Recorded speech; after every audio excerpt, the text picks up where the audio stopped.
Vamos con nuestro segundo invitado. Le damos la cordial bienvenida a Hugo Godoy. Él es experto en comunicación estratégica y vamos a conversar en los siguientes minutos sobre las candidaturas, la campaña electoral que está encendida casi en una pre-campaña adelantada. Hugo, ¿cómo le va? Buenos días. Gracias por acompañarnos aquí en Ecuador en directo en este día viernes.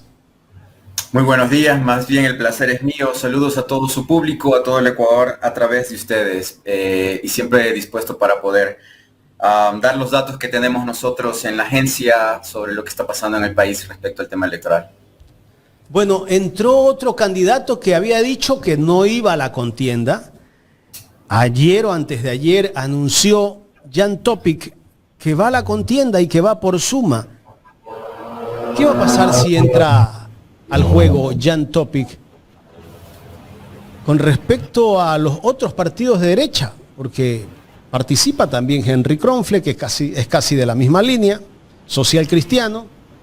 Henry Cucalón, que ahora está en Construye, pero tiene el corazón social cristiano. Y por ahí podríamos pensar en que el presidente de la República, Daniel Noboa, también va por esa línea. ¿Se van a dividir los votos? ¿Qué va a pasar?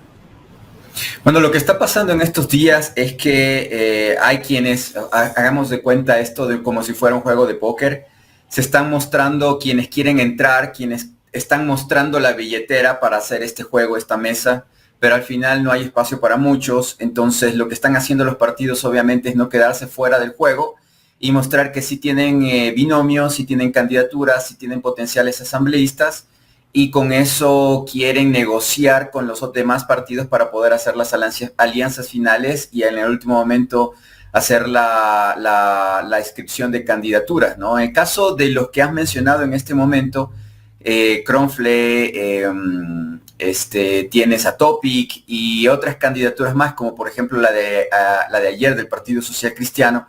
Lo que estamos viendo es claramente una posibilidad de que las derechas tengan varias candidaturas, algo que se repetiría como en el caso de las elecciones del año pasado, pero en nuestro análisis nosotros no vemos la posibilidad en este escenario de que, de que se dé esas condiciones, ya que el nivel de aceptación o de intención del voto, estoy leyendo textualmente lo que nosotros le damos de dossier a nuestros clientes y recomendaría a los partidos políticos que tuvieran acceso a esta información para que tomen decisiones con datos duros y no solamente con intención de apostar, ¿no? A lo que iba es el potencial de intención de voto de muchos de estos candidatos, exceptuando Topic, que es verdad porque ya fue candidato anterior, es muy bajo, no llega ni al 1%. Entonces, el único que podría entrar dentro de ese poder de voto, porque tiene un voto duro, sobre todo en Guayas y alrededores, Guayas,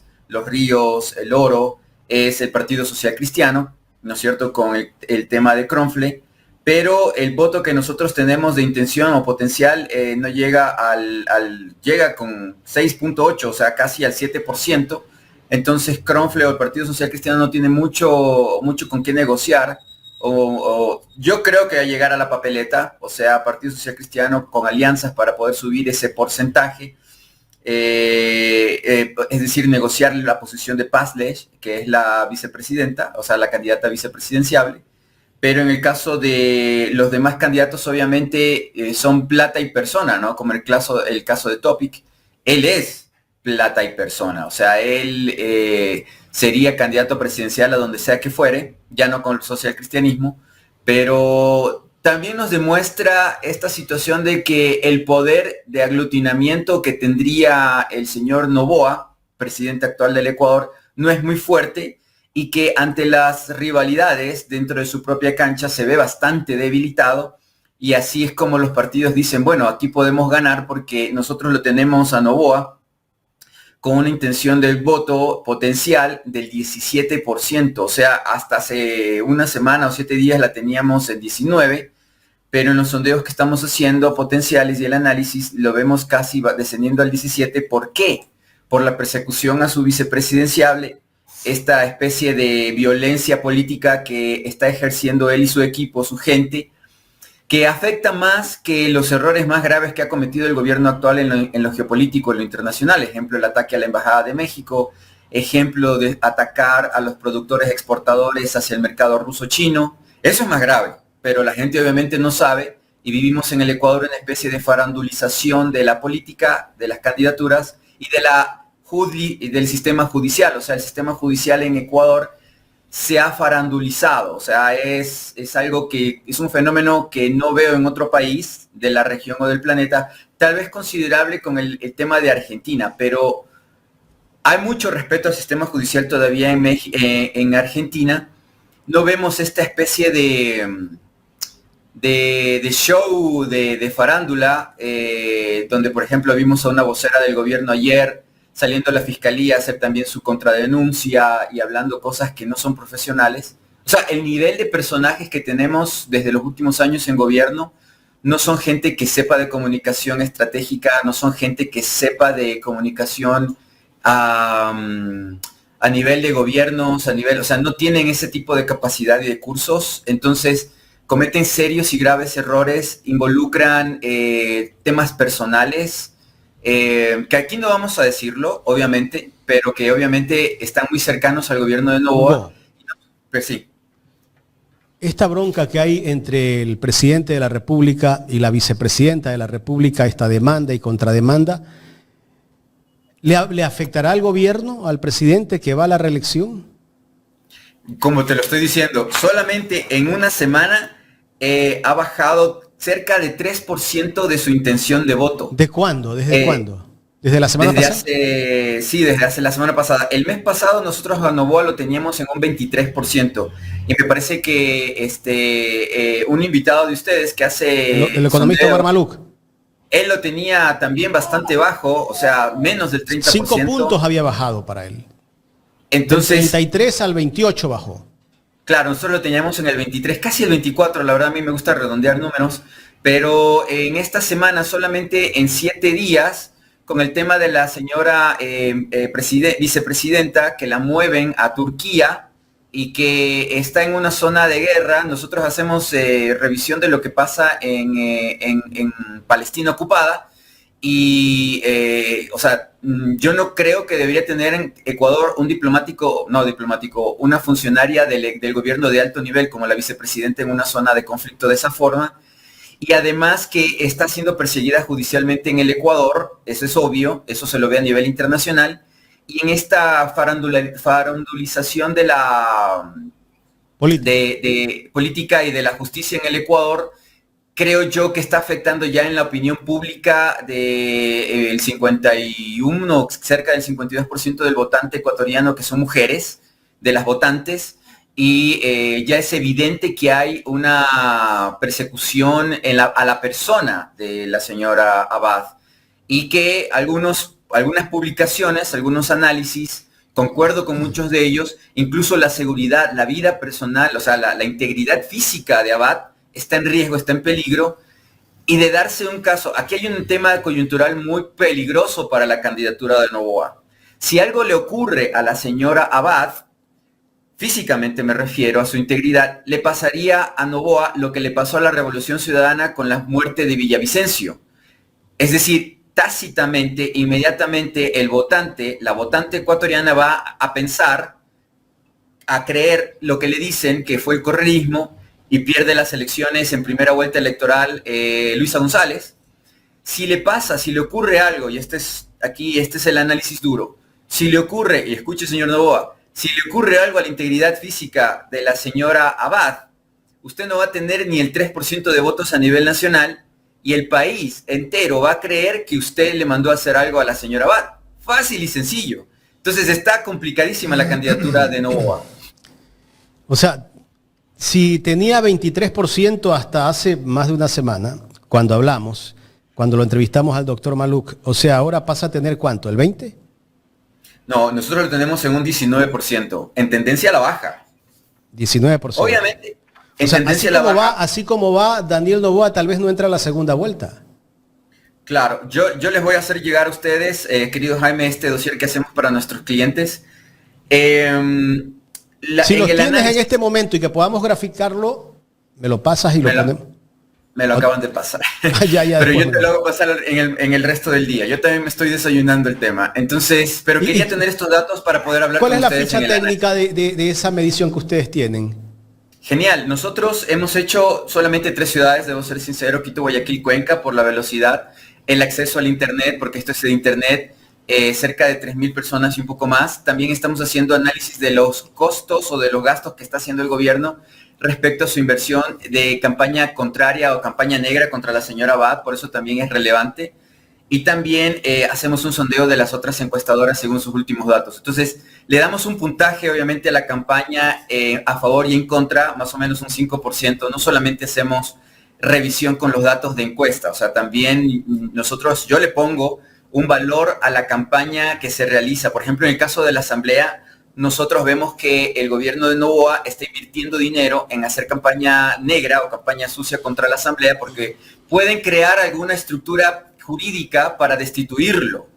Entonces, obviamente, tienen que ensuciar la imagen de la Asamblea para deslegitimizar su acción ante el pueblo, como hizo Lasso también contra la Asamblea para evitar que se legitimice el juicio político contra él. Y no lo logró, y gastó como 20 millones. Entonces, en este caso, Noboa también está en las mismas condiciones, pero el periodo de tiempo que tiene para hacer esa campaña es menor. Lasso demoró más o menos 10, 11 meses para reducir la popularidad de la Asamblea Nacional en números históricos cerca del 8%, ¿no? Pero aún así, el juicio se dio. Obviamente así también se dio la muerte cruzada, que es mal dicho eso, pero es más o menos lo que pasó. Y al final Lasso tuvo que irse y no tuvo capacidad de poder reelegirse, ¿no? Entonces, Noboa está en una condición muy grave. O sea, nosotros en el análisis le diríamos que fue un error histórico el candidatizarse, peor aún poner a su señora madre y a su gabinete de ministros que tienen una popularidad. Nosotros no hemos hecho encuestas o sondeos respecto a los ministros del gobierno del señor Noboa, pero es fácil entender que no tienen popularidad absoluta, o sea, son mal vistos desde la señora Fritsch, el ministro de Turismo, por ejemplo, etcétera. Yo no me gasto en hablar de personajes que van a ser olvidados en 2 minutos. Entonces, definitivamente no está bien, no están haciendo las cosas adecuadamente y no siempre el dinero y se impone en una campaña electoral. O sea, puedes gastar 200 millones de dólares que no creo que lo puedan hacer. Sería fácil y determinar que hay un gasto no controlado por parte del Consejo Nacional Electoral. Están gastando dinero y es dinero del Estado, es dinero público, debería auditarse aquello. Pero si bien es cierto, no creo que pueda subir. O sea, yo no creo que Noboa pueda llegar al 21% que tenía hace más o menos. No, él tenía 23% hace un mes. No creo que pueda llegar al 21%. Y con lo que acabamos de decir de la señora Abad, que los acaba de demandar y de denunciar, veo una una candidatura dificilísima, muy complicada, demasiado complicada, a menos que a Jaime Durán Barba se le ocurra inventarse el agua tibia en la campaña electoral y les cobre 20 millones por eso. Gustavo. Gracias, Jaime. Hugo, mucho gusto. Gustavo Jiménez le saluda. Querido Gustavo, un gusto. Hablemos de los imponderables. Usted ya explicó qué pasaría en el caso de que exista algún atentado contra la vida de la vicepresidenta. ¿Quién del sector de la derecha podría recibir ese capital de voto? Muy buena pregunta. Por eso justamente es que están procurando estar en la papeleta, estar en la cancha, para poder enganchar algo, ¿no es cierto? Y aquí viene también el comentario del expresidente Rafael Correa, dirigente de la Revolución Ciudadana, aglutinando o buscando, porque el mensaje del expresidente va hacia los votantes, no tanto hacia los otros partidos de derecha o de centro derecha que quieran hacer alianza con la Revolución Ciudadana. El metamensaje, digo yo a mis clientes y al público, es, si escuchan por ahí un ruido es porque mi bebé está conmigo, la niñera no llegó y estamos aquí haciendo lo que podemos entre todos. Es el tema de que le llama, busca la posibilidad de que el votante de derecha o el que votó por el señor Noboa en esta campaña electoral anterior, recordemos que 53% le dio la victoria al señor Noboa en la segunda vuelta electoral, pero muchos de esos son desencantados, resentidos. Claro, es el anticorreísmo, ¿no? ¿Y ese anticorreísmo a dónde iría? ¿Hacia el otro candidato que podría ser Jan Topic quizás? Ojo que nosotros tenemos que hacer un análisis de todo, no solamente de ciertos datos. Ese 53% fue una división, multiplicación-división, para llegar también a, quitando los nulos, quitando los que no se presentaron a votar, es decir, los ausentes. Y ese ausentismo en el Ecuador llega a cerca del 20%. Ese ausentismo también tenía que ver con gente que hubiese votado, que iba a votar por la Revolución Ciudadana, pero se queda ante la duda de que te dicen en Ecoavisa, te dicen en El Universo, los que mataron a Villavicencio son el correísmo y por fin entérate de que son mafia. Entonces ese golpe psicológico afectó al votante que estaba analizando, que no tiene educación política, digámoslo así, dentro de la universidad, de la escuela. Entendamos que una gran población del Ecuador no terminó el colegio. Una gran población y no tiene la menor idea de lo que significa socialismo, no saben lo que es comunismo, no saben lo que es derecha, no saben lo que es neocolonialismo, no saben todos los términos que a veces nuestros queridos llamados economistas, académicos, nuestros abogados en los medios de comunicación se ponen a hablar y el público asume lo poco que entiende y dice esto ha de ser aquello, pero no entiende, no sabe porque simplemente lo ignora. Entonces ese público asume su voto de acuerdo al titularazo, al periodicazo, a la noticia. Entonces, ese 20% ahorita está esperando que se sepa quién realmente le quitó la vida al señor Villavicencio a 3 cuadras de donde yo me encuentro en este momento. Pero están alargando el proceso, están dilatando la condición, mientras que en otros casos las sentencias son inmediatas y rápidas. Por eso les decía y les mencionaba que esto es como una especie de película de Batman, el tema de, para hablarlo en caliente, como en crudo, simple, el tema de la judicialización y el tema de la fiscalía, donde está actuando como deliberante desde hace 6 años o 7 años en los procesos electorales en el Ecuador. Entonces, entendemos que están dilatando el asunto. Hace 2 días escuchamos que la familia, varios días atrás, que los cercanos a Villavicencio mencionan y dicen que el gobierno... Le explicación a la fiscalía ahora, ¿no? El gobierno no ha hecho el proceso adecuado, inventaron incluso el tema del FBI, que hasta el día de hoy no descubrieron quién mató a John F. Kennedy y Joe Fitzgerald Kennedy en Estados Unidos. También hay ineficiencia, incompetencia y corrupción en los sistemas de investigación en Estados Unidos. Y todo esto fue como para salvarle la vida a estas candidaturas que están compinchadas, aliadas. Ahora, ayer escuchábamos rumores y comentarios mencionando y diciendo que la señora fiscal mencionó a los familiares de Villavicencio que tranquilos, que realmente el correísmo está detrás del tema para seguir dilatando este tema, pero sí hay gente que quiere escuchar lo que cree, no lo que es la verdad. Entonces nosotros trabajamos tanto en medios de comunicación, de internet, etcétera, como para nuestros clientes, que tenemos que jugar con la creencia, con la idiosincrasia del público, que normalmente quieren escuchar lo que creen, porque cuando les golpeas con la verdad, hay un proceso de negación que puede durar meses. Y en el caso de las campañas electorales, aunque reciban la noticia de que han sido engañados, se van a anular sus votos, no van a votar. Luego de 3 o 6 meses va a venir la ira, va a venir la bronca porque los engañaron, porque fueron manipulados, y van a querer buscar al señor Lazo y a la señora fiscal, que ya estarán en Miami o en cualquier parte del mundo y ya no estarán en Ecuador, pero el proceso electoral se ganó.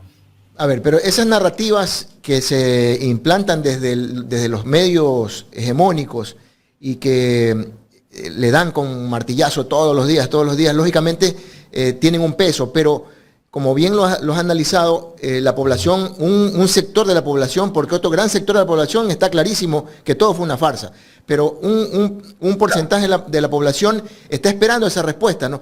Por eso es que ahora nace otra narrativa. Por ejemplo, ¿cuál es tu análisis respecto a... en las redes sociales han cogido los hashtags golpe de Estado, en el caso de la vicepresidenta, ¿verdad? Cuando un golpe de Estado no se genera de esa manera, no se genera en las redes sociales. ¿De qué golpe de Estado estamos hablando? Entonces, esta narrativa trata de crear una desestabilización que podría beneficiar al actual gobierno. Bueno, buena pregunta, excelente. Hace 2 meses en Pichincha Universal, perdón que mencione otro medio, yo mencionaba que para el mes de agosto nosotros veíamos una enorme posibilidad de que Noboa saliera del cargo por alguna razón. No dimos exactamente cuáles, pero en nuestro análisis, cuando tú bajas tan en picado en tu popularidad, te puede surgir un inconveniente y un problema desde donde sea, desde lo judicial, desde donde sea. Incluso la calle se puede encender porque el pueblo es el que ya no quiere a ese gobierno.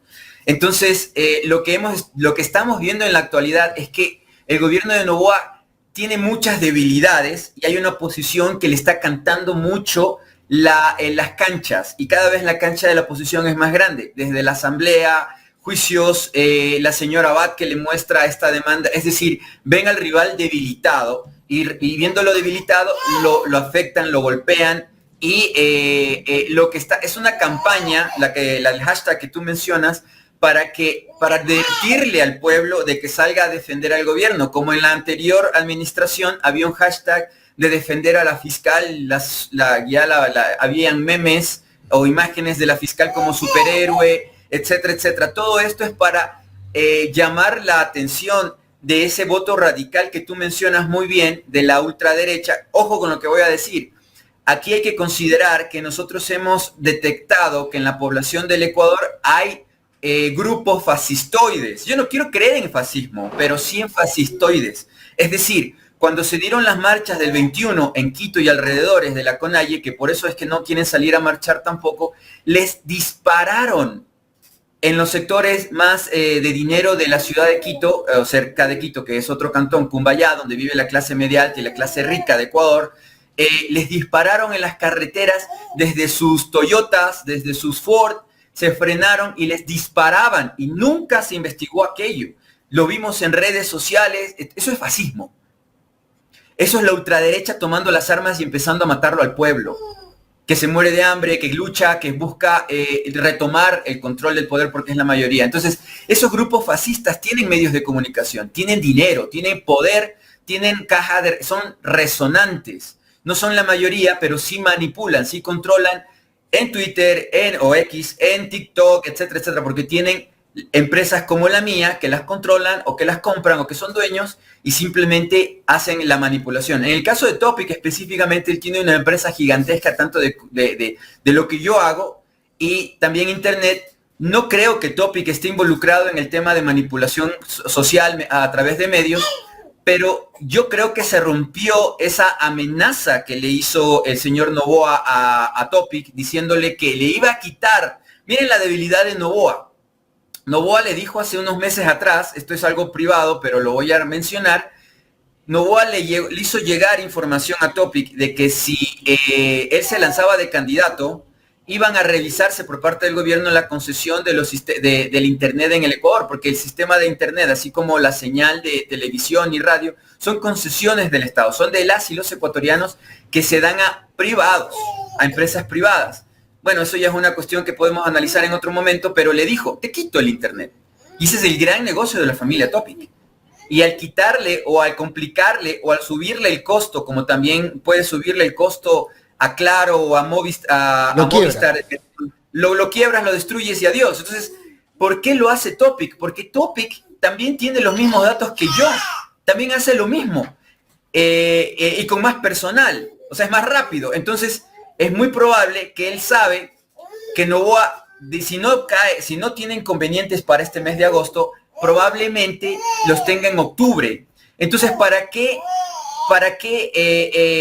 seguir creyendo de que el muerto se va a curar de la enfermedad si ya están preparando el velorio? Entonces, hablando en nuestra forma guayaquileña, entonces, creo yo que obviamente se están creando esta cantidad de candidaturas justamente por la posibilidad de que el gobierno del señor Noboa está muy debilitado, está muy complicado. Ciertamente ha hecho movimientos muy agresivos, por ejemplo, en el contencioso electoral. En la Corte Constitucional los tiene también bien controlados a través de la fiscal, pero lo que pasó también, perdón, me había olvidado de la Corte del contencioso electoral, el movimiento de sacarlo al presidente, que tampoco es digno de nuestra apreciación en ningún sentido, por lo que le hizo a la señora Schettini y le ha hecho un montón de otras figuras públicas del Ecuador manipulados. lo que hicieron para movilizar a los jueces para destituirle a la señora Abad, sacarla del camino a la señora Abad, por alguna razón que ellos se inventen, es una razón para decir que ese es el plan A. Pero ¿cuál sería el plan B de estos personajes de sacar a la señora Abad? Porque la cancha está completamente complicada para Noboa en lo político. La señora que es presidenta o va a ser tácitamente presidenta de la Asamblea es de la Revolución Ciudadana y es quien destituyó al señor Lasso el año pasado. Recordemos al asambleísta por Santo Domingo, Viviana que Veloz. va a ser la señora Veloz, que tiene todo mi respeto porque tiene un discurso demasiado potente, es de las mejores cuadros que tiene la Revolución Ciudadana. No la conozco, pero realmente tiene mis respetos. La señora Veloz, de llegar a la presidencia de la Asamblea y saca del camino al señor Kronfle, que fue un impedimento, él fue gobernista, eso hay que decirlo claro, tiene todas las posibilidades de que la Revolución Ciudadana pueda causarle mucho dolor de muela al señor Noboa y que ni siquiera llegue a la papeleta. Esa es una. Y la segunda, obviamente, lo que la Constitución dice, la señora Abad, de salir a la campaña electoral del señor Noboa, ella debería ser, por ley, la presidenta de la República. Y si tienes la Asamblea en tu contra, y tienes a la presidenta ya con venganzas personales, Noboa cometió un gravísimo error en el momento en que se paró en el Hotel Marriott, cerca de aquí, para decir que iba a ser candidato a la presidenta con una señora Pinto que nadie la conoce, pero que sí es parte de la plutocracia del Ecuador, pero que hace unos pocos años su padre se fue del país diciendo que estaba en contra de la subida de sueldos en el Ecuador y que se iba a Perú porque allá sí puede pagar $200 por trabajadores que pueden trabajar 7 días a la semana. Es fácil destruir esa campaña. Correcto, estamos dialogando con Hugo Godoy, experto en comunicación estratégica. Hugo, ¿qué va a pasar si llegase a ocurrir de que Noboa vuelva a ganar la presidencia de la República? Porque de pronto, si hay una segunda vuelta, no sabemos qué pase, ¿no? No sabemos qué pase. En 1 año y medio que va a tener de gobierno, en estos primeros 8 meses y 20 y pico de días en el poder, nos está demostrando una conducta dictatorial. En este corto gobierno, ¿qué puede pasar en unos próximos 4 años de Daniel Noboa? Muchas gracias, Jaime. Eso ya tiene que ver con el perfil del personaje y más allá de hacer análisis psicológicos con profesionales y todo lo demás para revelarlo al personaje, grafología inglesa si quieres, que eso sí se hace en investigación y análisis estratégico, lo que sí te puedo decir, Jaime, es la procedencia del señor Noboa. Noboa es el príncipe de la plutocracia guayaquileña de nueva generación. Recordemos pues que el abuelo, el señor Noboa Naranjo, era un vendedor de periódicos a las afueras del Correo de Guayaquil, que fue conseguido, contratado, convencido, encontrado por agentes de la Embajada de Estados Unidos, que luego de que tuvieron la guerra en Colombia de las bananeras, cuando se dieron las masacres en Colombia, y decidieron desde Washington que Colombia sería productor de otra cosa, decidieron venir, mandaron a sus agentes y había guerrilla, había una convulsión social en Centroamérica, buscaron otro territorio con tierras parecidas para sus bananeras, para tener banana barata en Estados Unidos, y encontraron Ecuador y dijeron, miren, aquí podemos implantar nuestra gran industria, ya no con la United Fruit Company, porque en Centroamérica se dio la guerra civil, lo que vamos a hacer es tener testaferros. Entonces consiguieron a este señor Noboa, que no era nadie,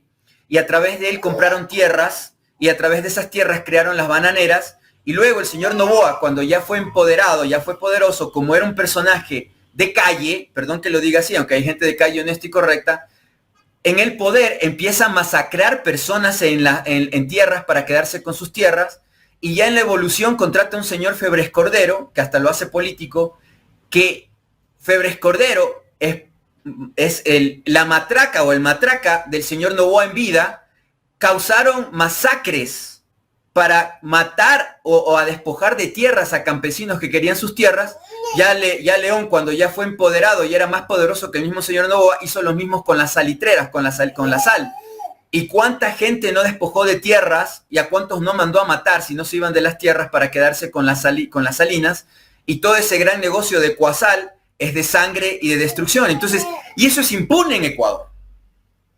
Eso es impune en Ecuador. ¿Cómo creció este muchacho Noboa? Viendo eso, que a través del poder se logra la inmunidad y con la inmunidad la impunidad.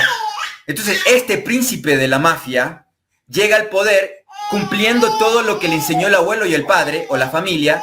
Y hay que decir una cosa, detrás de Daniel Noboa no es él.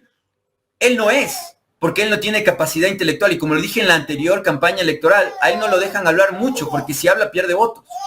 Detrás de él está la tía, la señora Noboa, del grupo Novis, que se peleó con el hermano, por eso el hijo no sale en ninguna foto con el padre, sino con la madre, que hace mucho tiempo tienen un matrimonio de imagen nomás en esos círculos sociales. La madre no tiene mucho que ver con el padre, ni el hijo tampoco, pero sí se aliaron al clan de la tía que está peleada con Álvaro, porque hace muchos años atrás, hace más de 20 años, Álvaro, a través del señor Abdalá Bucaram, se apoderó de las Cortes Nacionales, sacó a los socialcristianos, porque los socialcristianos defendían y protegían el bando. León Febres Cordero era del bando de la señora Noboa, cuando estaba casada todavía con el señor Isidro Romero, y ellos controlaban una parte del poder de la familia, mientras que el señor Álvaro se alía con el señor Bucaram, lo fortalece políticamente para que sea candidato del otro bando y quedarse con las cortes. Todo este tema es una manipulación de jueces, de fiscalías y del poder por herencias. Por eso cuando el señor Correa, cuando el expresidente Correa se mete en el momento, bien lo decía el chochólogo ayer y lo felicito, Andrés, cuando habla del momento, el momento más candente del gobierno de Correa, cuando se vuelve más socialista y decide revisar el tema de las herencias y de las plusvalías. Allí declaró su sentencia de muerte el señor presidente, en ese momento Rafael Correa, y le empiezan en el 2015 a hacer una guerra brutal, que hasta el día de hoy lo tiene perseguido judicialmente, ¿no? Entonces, esto es por un tema de herencias de unas 7 familias nomás. Y allí tienes al señor Quintana, etcétera. Lo que te quiero resumir, la familia Noboa ha hecho su fortuna a través de mafia, a través de delincuencia organizada. Y así lograron llegar a poner a uno de ellos en la presidencia. Lo mismo pasa con otra familia poderosa del Guayas, la del Banco de Guayaquil, con Danilo Carrera, otra mafia. Lastimosamente el Ecuador se ha vuelto el país más peligroso de América y uno de los más peligrosos del mundo porque la mafia ha tomado el poder. Y ellos están dispuestos a hacer lo que sea porque están acostumbrados a eso con tal de seguir en el poder. Entonces yo te digo, ¿estamos en una especie de protoguerra civil? Ciertamente sí, porque en cierta forma, y concuerdo con el señor expresidente Correa, de que lo que se debe hacer es una Asamblea Nacional Constituyente, porque esta gente tiene jueces, fiscales, policías, militares involucrados en todo este problema. Es un grave problema para el Ecuador, porque Ecuador se convirtió en el principal exportador de cocaína del planeta. Y si seguimos con la estructura... Con lo que nos estás diciendo, con lo que nos estás diciendo, esto demostraría que este problema de inseguridad, de violencia que vive el país, fue creado.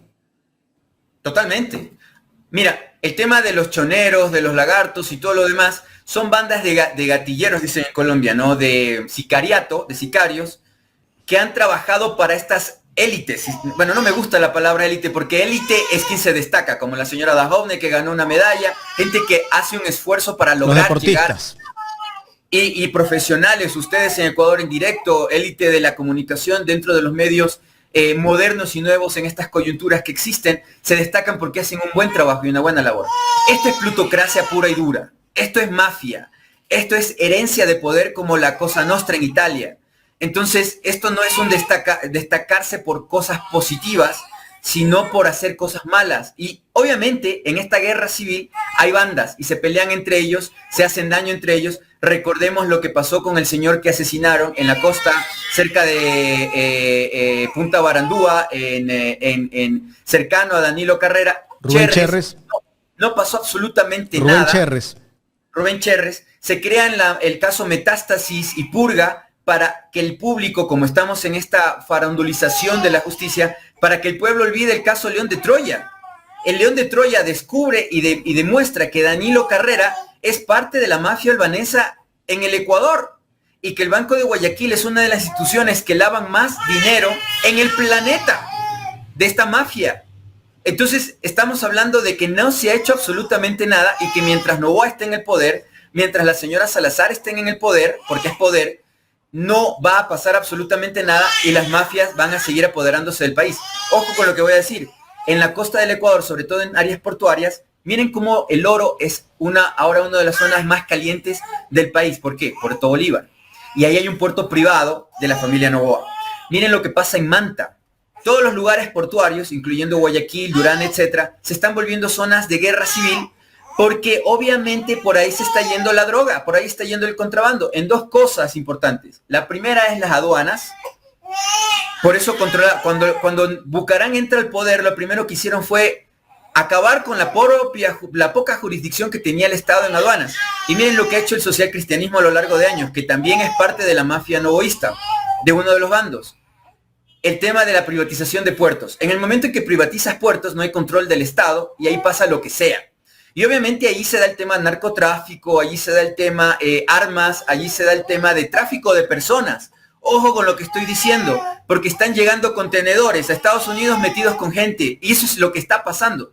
Si no se hace un recontrol, si no se hace, bueno, aquí ya es un análisis ya de Estado, si no se hace una recuperación de la estructura del Estado, en todo caso tendremos un fallo en la estructura de la democracia, que la democracia son dos cosas: la igualdad de todos ante la ley, porque ya aquí no hay libertad, ya no hay igualdad de todos ante la ley. Si mañana la señora Salazar me quiere destruir judicialmente, lo puede hacer. No estamos iguales ante la ley. Ella está sobre la ley, sobre mí. Y la segunda, si le pasa algo a alguna persona, o sea, le asesinan, lo extorsionan o lo que sea, y esa gente que le manda a hacer eso está en el poder, estamos indefensos. Entonces no hay igualdad de ciudadanos ante la ley. El primer gran poder. Y la segunda de la democracia es mi voto igual ante todos. O sea, todos tenemos el mismo poder porque todos votamos. Perdón que mi hijo esté conmigo, pero condiciones de la vida. Hugo, en otro momento vamos a seguir. Entiendo que estás con tu niño a tu lado y sí, Nicolás, tienes que atenderlo. Nicolás. Sí, se los presento. A ver, preséntalo a Nicolás. Acá está Nicolás. ¿Cuántos meses tiene Nicolás? Nicolás tiene 3 meses y unos días. Y cometí un gravísimo error. Hay que entenderlo. La persona que lo cuida, pues yo no manejo esos temas, viene a las 10 y no a las 9. Eso... y conmigo no llora, con otras personas esto sería un desastre. Entonces por eso está junto conmigo en su carrito. Pero para concluir... Pero se ha portado bien, no se ha portado tan mal, Nicolás. No, está bastante bien, solamente que está esperando una cosa. El asunto es las candidaturas de derecha entienden y saben todo esto. Esto que yo estoy hablando lo sabe la familia Kronfle, lo sabe el señor Nebot.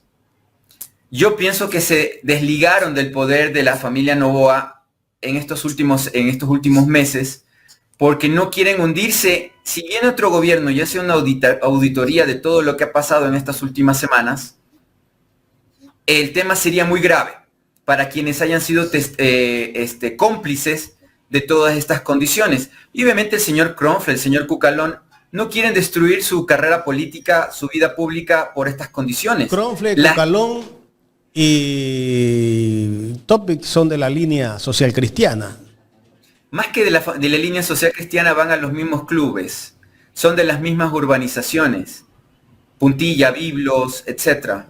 Se conocen, sus hijos son amigos. ¿Por qué no habló ayer Jaime Nebot en esa convención del PSC? Justamente por lo que te estoy mencionando. Jaime Nebot sabe más que yo, demasiado más que yo. Si yo crecí en esos círculos y yo no soy de esas figuras, él sabe mucho más.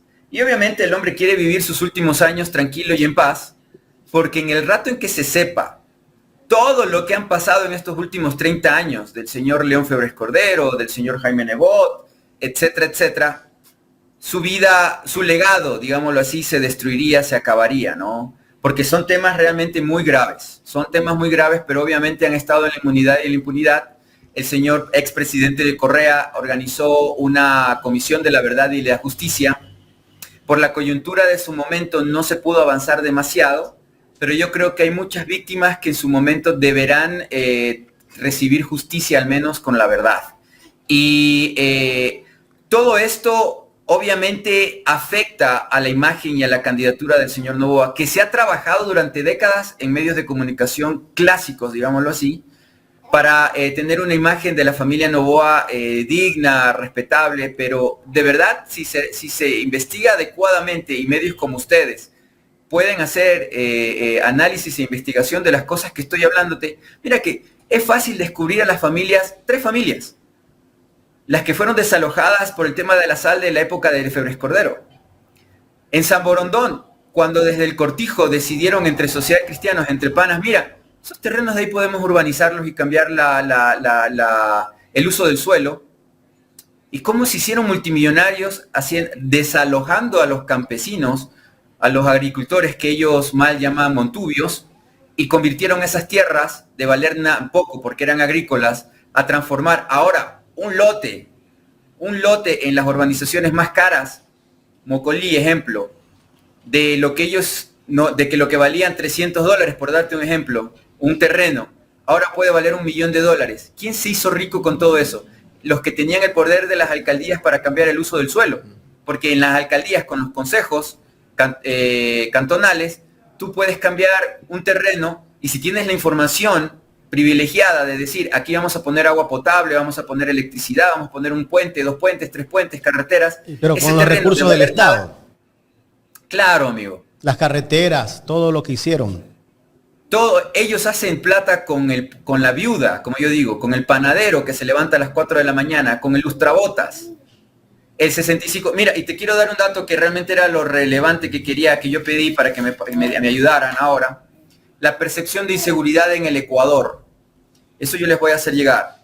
Quito, 78%. Mujeres, 64% se sienten que en la calle no están seguras, las pueden robar. Yo creo que debería ser más, pero hay una buena campaña de decir que ya estamos evitando, ya los delincuentes no están en las calles, lo que está haciendo la señora Palencia, ¿no? Mujeres 64%, hombres 36% en Quito. Lo que hablábamos hace unos días, en Quito la percepción de inseguridad ha aumentado brutalmente. En Guayaquil, obviamente, la percepción siempre ha sido mala, 84%. Las mujeres en las calles se sienten inseguras un 73%. Yo creo que debería ser mayor, pero como te digo, hay una campaña de tratar de hacer sentir al pueblo de que hay mayor seguridad. Y en Cuenca, obviamente, hay un 36% de sensación de que puedes andar caminando por las calles tranquilo sin que te roben, te maten o lo que sea. En Quito hicimos una campaña para evitar que 2 personas estén en una misma moto. El Consejo ya decidió lo mismo, es decir, en Quito ya no se puede andar 2 personas en una moto, porque tú ves en Ecuador 2 personajes en una moto en casco y te pones nervioso. En Guayaquil debería darse esa misma condición, señor Álvarez, y debería hacerse ya, para que no mueran más personas. Pero el nivel de inseguridad o la sensación, que es más grave, la percepción de inseguridad del pueblo es sumamente alta. Incluso era menor en la época de la campaña electoral del año pasado. Y ahora, pese a toda la campaña agresiva, la gente se siente insegura en la calle y la campaña electoral se va a basar totalmente en eso, en aquello. Vimos la presentación de la señora Luisa con guardias privados, con chalecos antibalas, etcétera, etcétera, porque esa es la campaña en Ecuador. En ningún otro país, ni en México, son así las campañas. En México, que otrora era el país más peligroso, o El Salvador. Ya la última pregunta, quiero saltarme a otro tema, un tema de la capital de la República, que esta semana ha sido tendencia de ataques contra el alcalde de Quito porque ha comprado 20 vehículos y un vehículo para uso del alcalde. Lo han descalificado, la canalla mediática ha arremetido contra él, pero no cuentan bien las cosas. Este tema de la compra de estos vehículos no viene de esta administración, sino desde la anterior administración. Yo escuchaba a un concejal de Quito que justamente en una entrevista a un medio digital, me parece, que contaba de que esta compra de estos vehículos viene de la anterior administración y que la compra de esos vehículos es necesaria, porque ya hay vehículos que se usan desde hace 15 o 14 años. Mira, yo trabajaba con concejales, he trabajado con concejales de la alcaldía de Quito en temas de comunicación Y te puedo decir que los Vitara que estaban utilizando antes, los vienen usando casi 15 años, casi más años también. Y Quito tiene un área geográfica, yo personalmente considero y creo que ya debería dividirse, es gigantesco. Y territorialidad. Y obviamente estas compras se hacen por una planificación que viene dándose por muchos años y las administraciones consideran y toman en cuenta esas decisiones o esas planificaciones para mejorar la operatividad de la administración, ¿no? En este caso le tocó al alcalde actual, ¿no? Al señor Muñoz. Ahora, tú te das cuenta, bueno, el voto en Quito y sus alrededores es superior a los 3 millones. Y obviamente necesitas esos votos para tratar de llegar a la presidencia. Y quien le dio la presidencia de la República al señor Noboa definitivamente fue Quito. Te mencioné también que hemos detectado grupos sociales fascistoides. O sea, se ha creado una ultraderecha conservadora en Quito con este tema de, bueno, hay varias cuestiones del progresismo que obviamente afectan al voto, y eso les pasó también a Rafael Correa. Tú puedes tener gente socialista, comunista, que está en contra del aborto, por ejemplo, Rafael Correa. Mientras que es unísono que en la derecha conservadora el voto antiaborto es unísono. Y eso pasa en España, eso pasa en Argentina, el tema del matrimonio entre el mismo sexo. Esas son cosas que hay que analizar. Por eso el progresismo le quita votos a la izquierda, al socialismo. Mientras los derechos de los trabajadores, y afectas al derecho de los trabajadores, de las familias, por ejemplo, de que mi hijo pueda estar cerca de su madre en el tema de lactancia, que no es mucho el tiempo que les dan a las mujeres, pero eso a las mujeres les convencen mediáticamente de otras cosas y las afectan. Entonces, a lo que vamos es que los analistas que están trabajando con Noboa saben esto y se están apostando por Quito. Guayaquil la perdieron. A Guayaquil la perdieron porque Álvarez es mucho mejor comunicador que Muñoz, mucho mejor, aunque es un buen alcalde Muñoz. Entonces están destruyendo la imagen, como lo que hablábamos de la asamblea, para ese voto resentido, ese voto decepcionado, lo ganen ellos. Pero ojo, el señor Muñoz no ganó en Quito, ni la señora prefecta ganaron con el 30%, ganaron con menos del 30% del voto. El voto en Quito está muy dividido, muy dividido. Tanto las izquierdas están divididas, el Partido Socialista tiene su apoyo acá, el Partido Revolución Ciudadana y otros partidos de izquierda tienen el voto dividido. Aquí hay voto anarquista, aquí hay voto también antiestado, etcétera, etcétera. Entonces, Pachacutic tiene un voto fuerte acá. Entonces, está muy dividido el voto. Por eso yo entiendo el discurso del expresidente Correa al pueblo de decirle, ayúdennos, apóyennos, vengan a nosotros, compartamos. Primero con los partidos que dividen.